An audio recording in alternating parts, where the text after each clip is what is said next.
Hi friends, hope everybody well. So in this video we are going to discuss about JavaScript array push method. Okay, what is push method? Let's see definition in the developer Mozilla. So there is the already written definition. What is the definition? The push method of array instance adds the specific element to the end of an array and return the new length of the array. Okay, we already defined one array that's take a names. So like we want to add new names here, so that's for need we need to push method, and the push method add the new name in the array last element as a. And if you can see here the Tom, Peter, Jennifer and John, and we will be add new name, and there will be add here last array item as a. So and also it will be return the new length of the array, and you have to remind it that the push method change the main array. That means this our array change will be change length, and also not it will be return new array, it will be change existing array.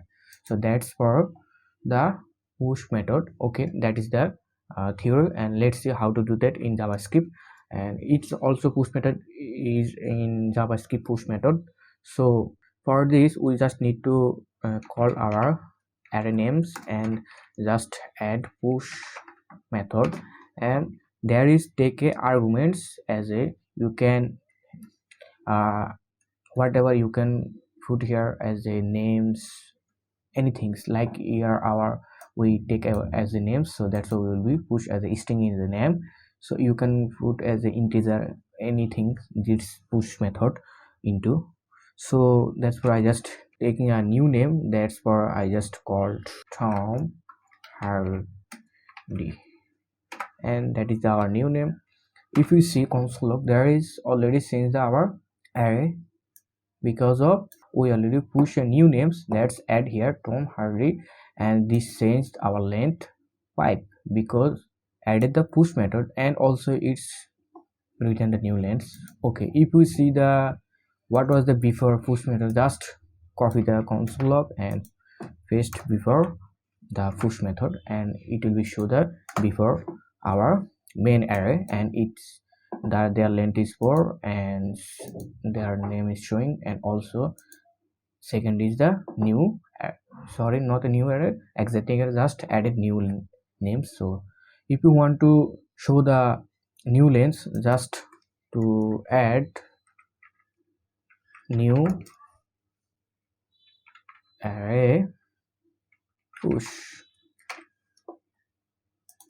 and we just define a new name for our push. You can paste. Okay, I will not edit the names. I just want to copy, not a copy, cut, and just paste console log. You will be see the length of the array, that is the 5. So that is the things. Or if you want to like before I take a as a new names or new variables, so just post what is the I just copy the console log and just paste our new variable. And if you see, that is our past before take the array, and after taking the push method or adding push method, that is the showing. And that is the, if we see the push method and we call as a variable, and it will return 5. Okay, I know it's already long, so that is the thing, the push method. That's for today, and thank you for watching the video. Next time I will bring up the some of the a few methods of in JavaScript.